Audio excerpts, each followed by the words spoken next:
High praise the lord. నా పేరు Anand. Welcome to the scripture together YouTube channel.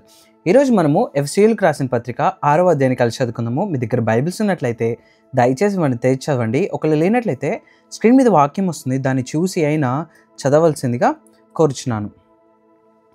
పిల్లలారా, ప్రభువునందు మీ తల్లిదండ్రులకు విధేయులై ఉండుడి, ఇది ధర్మమే.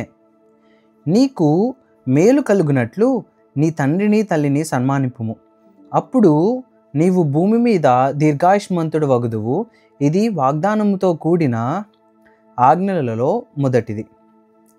తండ్రులారా, మీ పిల్లలకు కోపము రేపక ప్రభువు యొక్క శిక్షలోను బోధలోను వారిని పెంచుడి. దాసులారా, యథార్థమైన హృదయము గలవారే భయముతోనూ వణుకుతోనూ క్రీస్తునకు వలె శరీర విషయమై మీ యజమానులైన వారికి విధేయులై యుండుడి.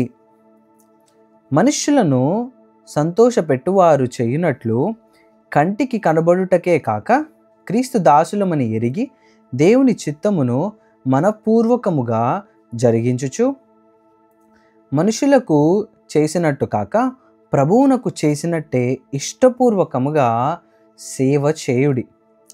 దాసుడైనను స్వతంత్రుడైనను మీలో ప్రతివాడును ఏ సత్కార్యము చేయునో దాని ఫలము ప్రభువు వలన పొందునని మీరెరుగుదురు.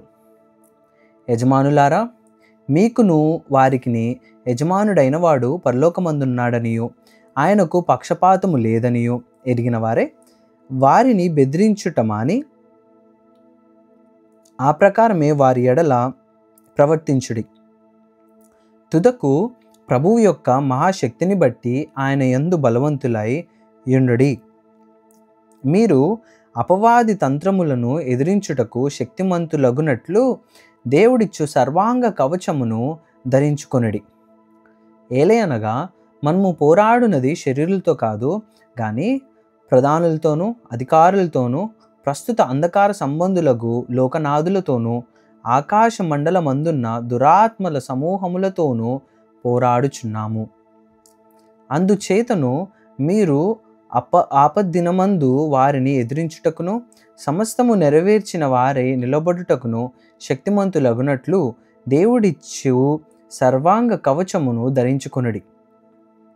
ఏలైనగా మీ నడుమునకు సత్యమును దట్టి కట్టుకొని నీతియను మైమరువు తొడుగుకొని పాదములకు సమాధాన సువార్త వలనైన సిద్ధ మనసును జోడు తొడుగుకొని